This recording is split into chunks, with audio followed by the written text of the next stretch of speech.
My name is Dr. Tonya Matthews. I am President and CEO of the International African American Museum.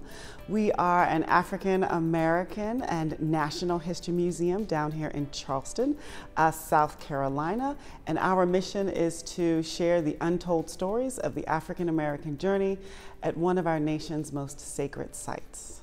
You know, most folks realize now that we're being upon the site of Gadsden's Wharf, one of our nation's most prolific international slave trading ports.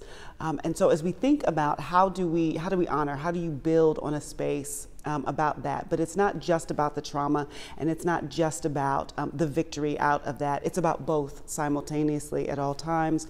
So for example, we uncovered a storage house in our archaeological dig. And it reminded all of us, and it will remind our visitors too, we're not talking about transporting people, not at that time. We're talking about cargo. We're talking about commodity. And so you're going to find those kinds of tools on this space. We have a storage house. You bring in your cargo, you store it, inspect it, clean it, label it, perhaps even hold it until the price goes up, right? Creating some scarcity. So for example, one of the things the historical record tells us is that there was a such occasion when more than 700 souls were being held in storage, waiting for their price to go up. An unexpected freeze came through the Low Country and they all perished in a single incident, right? So we think about that and we have that space.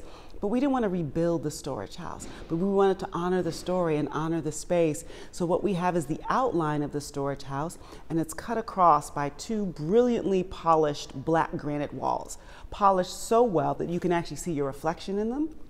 And then within those granite walls, we've got kneeling figures sort of representing the people that were in that place. But on the outside of that wall is where we've inscribed the Maya Angelou quote, "And still I rise." So there are a lot of things that we're doing, getting folks to connect with the push and the pull of the African American journey, even at our physical space, when we're thinking about our art installations and the way the building itself is designed. Programmatically is actually where the power is. So our programs allow us to be in conversation, right? They allow folks to dig, to ask questions. They also allow us to tie the museum exhibits or art installations to what folks are experiencing today or what students are learning in a classroom or whatever hot discussion is happening to bring things into conversation, but also to bring us into community. I think for some folks, you know, going through a museum it can be a solo experience. If you're type A nerdy like me, you're like, okay, listen, give me my guidebook and let me go. I'm going to march through this thing sort of one by one. The power of programs is that, sure, you're going to sign up for a program. So did 22 other people that you don't know.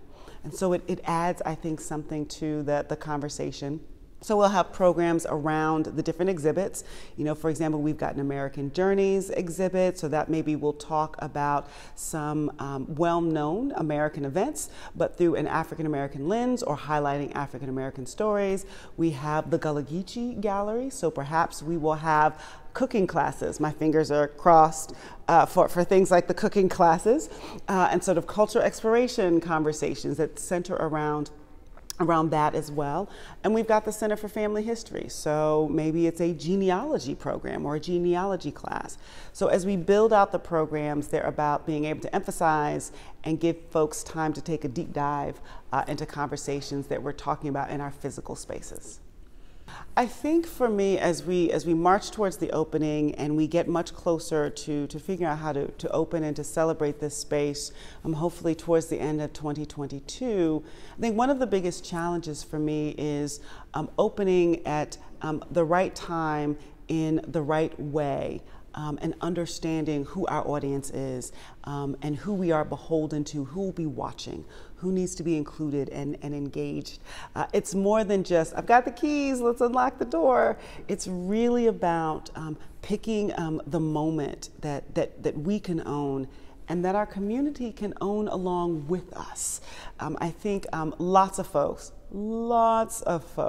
have put a lot of heart, energy, effort, money, time into this space, and it's a real challenge to think about how to engage all of us on the levels that we need. So the focus are really around picking the right moment, that celebrates who we are and why we are as a museum, as well as making sure that we look as good as absolutely possible when we actually do get to that moment.